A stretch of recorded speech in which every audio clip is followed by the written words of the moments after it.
Fôssemos listar as franquias Mahou Shoujo de maior sucesso, seria difícil não colocar Precure bem no topo da lista.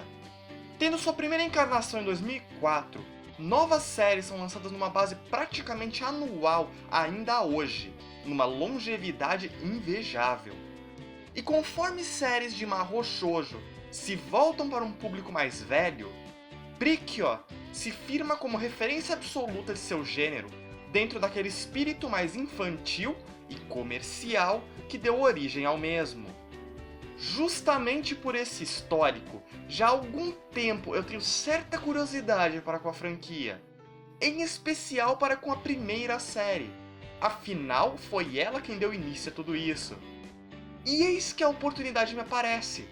Algumas pessoas, num grupo do Facebook que eu participo, deram a ideia de um clube do anime de Futariwa Precure, onde assistiríamos e comentaríamos a série episódio a episódio. Então lá fomos nós, imaginando que seria uma experiência bastante agradável.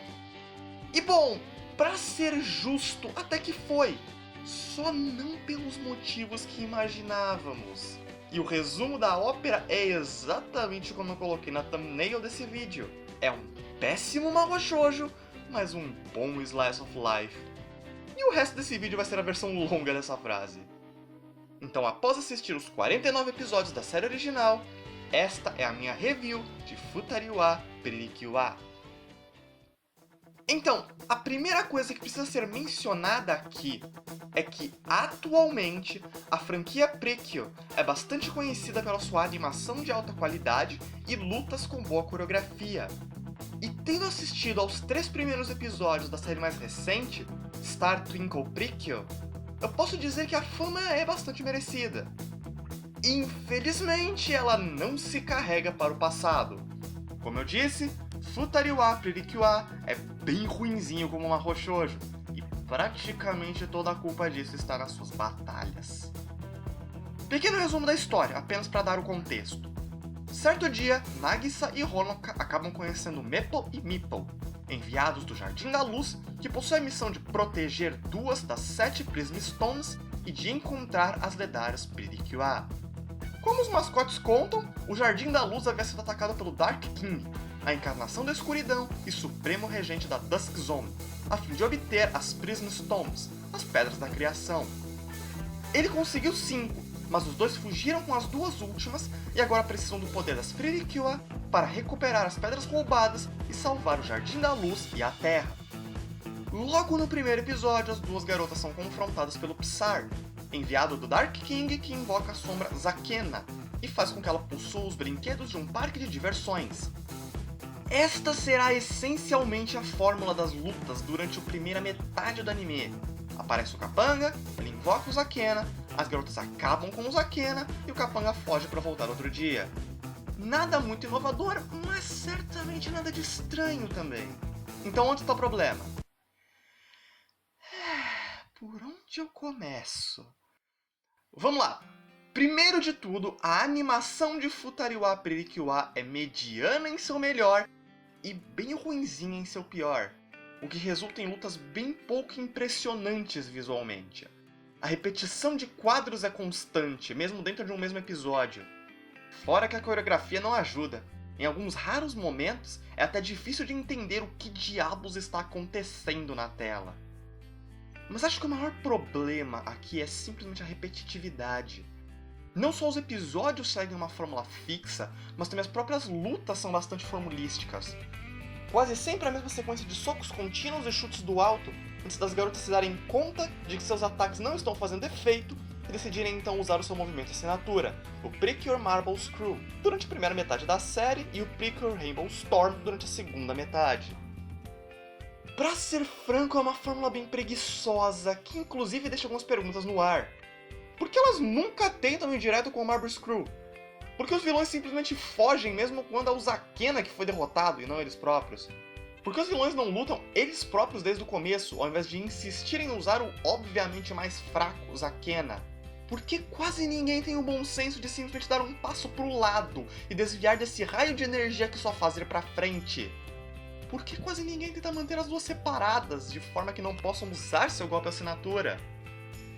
Sendo justo, há instâncias em que isso é feito, e o último confronto contra a Poisoned, outra das enviadas do Dark King, é um excelente exemplo.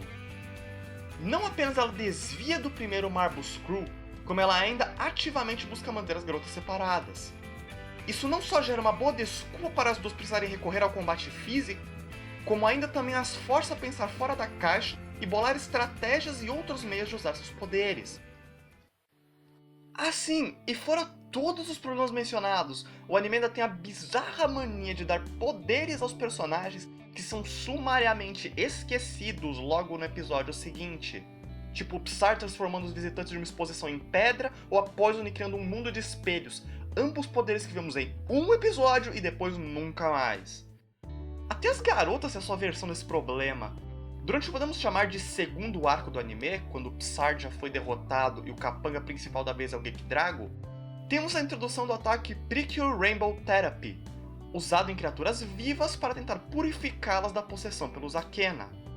O problema é que o golpe é usado umas 3 vezes na série inteira, se tanto, o que é uma pena, já que havia potencial aqui. Seria muito legal se as garotas tivessem um pequeno arcabouço de poderes com funções variadas e tivessem que ser criativas com o que usar e quando usar. Por exemplo, em uma luta, as garotas confrontam um par de armaduras que as lendas dizem terem pertencido a guerreiros que disputaram a mão de uma jovem. Ao invés de usar o Marble Screw como seria de se esperar, as garotas usam Rainbow Therapy, estando implícita aí a premissa de que não estavam lutando com meros objetos inanimados, mas sim contra o espírito daqueles guerreiros. Infelizmente, esse um episódio é o mais longe que o anime vai com o conceito. Agora, eu imagino que para alguns todas essas críticas são como nitpicking. Então a animação não é das melhores, então há algumas inconsistências e incoerências no roteiro. E daí? No final, todos nós sabemos porquê de tudo isso. É um anime para crianças, e um que precisa manter uma fórmula semi-episódica, enquanto durando o tempo que precisa durar, tanto ao nível do episódio quanto ao nível da série. Mas como eu já disse antes algumas vezes, ser para crianças não é e nem deveria ser uma desculpa para ser ruim ou para um roteiro preguiçoso. E pelo menos no que tange ao seu lado Mahou Shoujo, Futari wa Pririkyo é irritantemente preguiçoso. Mas, se você ainda se lembra do que eu disse no começo do vídeo, ainda que seja um péssimo Mahou Shoujo, onde Futari wa realmente brilha é no seu lado Slice of Life. Cada episódio do anime funciona como uma primeira metade contando o dia a dia dessas crianças, e uma segunda metade onde temos a luta contra o inimigo da semana. Sobre essa segunda parte vocês já ouviram bastante, mas falamos agora um pouquinho sobre a primeira. Para começar, Nagisa e Honoka são personagens interessantes, além de bem divertidas. Elas seguem ainda o velho trope da tomboy girly girl, mas com lá suas particularidades. Nagisa é jogadora de lacrosse, atlética, não muito boa nos estudos, mora com os pais e o irmão mais novo num apartamento, e está constantemente aplicando golpes de luta livre em seu irmãozinho PTL. Honoka, por outro lado, é uma cientista mirim, filha de pais milionários que passam o ano fora a trabalho, e por isso vive com a avó e seu cachorro numa casa tradicional japonesa. Externamente, as garotas não poderiam ser mais diferentes uma da outra, e mesmo em personalidade elas têm as suas peculiaridades. Ainda assim, as duas se dão bem quase que imediatamente. Nagisa, inclusive, sendo, fica implícito, a primeira garota de sua sala que a Honoka se sente confortável chamando de amiga. Enquanto diferentes em diversos aspectos, os valores das duas são até que bem parecidos, nutrindo forte afeição uma pela outra e pelas pessoas ao seu redor, além de um senso de justiça e dever que, bom, seria esperado de uma Mahou Shoujo, né? Os demais personagens do elenco, enquanto não tão desenvolvidos ou caracterizados, ainda são carismáticos a seu modo, e alguns recebem lá 1 ou 2 episódios de foco para mostrarem um pouquinho mais de si próprios, de modo que pouco a pouco vamos nos familiarizando com aquela sala, aquela escola e aquela cidade. As duas garotas que gostam de fazer fantasias, a Madonna do colégio, a vendedora de takoyaki, o interesse amoroso da Nagisa e suas duas amigas, uma das quais tem a curiosa mania de sempre repetir a mesma coisa 3 vezes. É um mundo bem mais vivo do que eu esperaria de uma série do tipo. Muito ajuda também como aqui nós temos uma variedade muito maior de cenários, literal e figurativamente. Vemos as garotas andando pelos diferentes meandros da cidade, tendo de resolver pequenos problemas e dilemas, como um jogo importante ou uma feira de ciências. Enquanto toda a luta parece idêntica à anterior, seria difícil encontrar nesse anime dois momentos de Slice of Life que lembrem um ao outro. Quase me faz perguntar como a mesma equipe tão sem imaginação para o combate conseguiu produzir tanto no que diz respeito ao dia a dia dessas meninas. Chega a ser engraçado e mesmo um tanto quanto irônico. Digo, o anime claramente usa e abusa da ideia de yin e yang. A paleta de cores das garotas, o fato de terem personalidades e interesses quase que opostos, o ataque assinatura delas sendo uma literal espiral preto e branca. Que o próprio anime seja tão consistentemente uma mescla quase que em perfeito balanço de partes boas e ruins, só quase que apropriado, por frustrante que seja. O que me leva então à pergunta decisiva. Depois de tudo isso que eu disse, eu recomendo ou não Futari wa Pririkyo wa? É complicado de responder isso, porque ainda que quando o anime seja bom, ele seja realmente muito bom, quando ele é ruim, ele é realmente muito ruim. Mas depois de muito deliberar, eu acho que vou ter que concluir com um não, eu não recomendo. Se você tem curiosidade de saber como essa franquia começou, então vai em frente. Ainda que não tenha me maravilhado, eu não consigo dizer que me arrependo de ter assistido esse anime. Mas pra qualquer outra pessoa... Se você quer dar uma chance à franquia, existem pontos de entrada bem melhores. Se só quer assistir outro Mahou Shoujo, também há títulos bem melhores.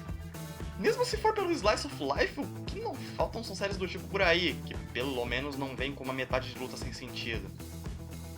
Futari wa Pririkyo wa não é ruim, mas ele também não é bom.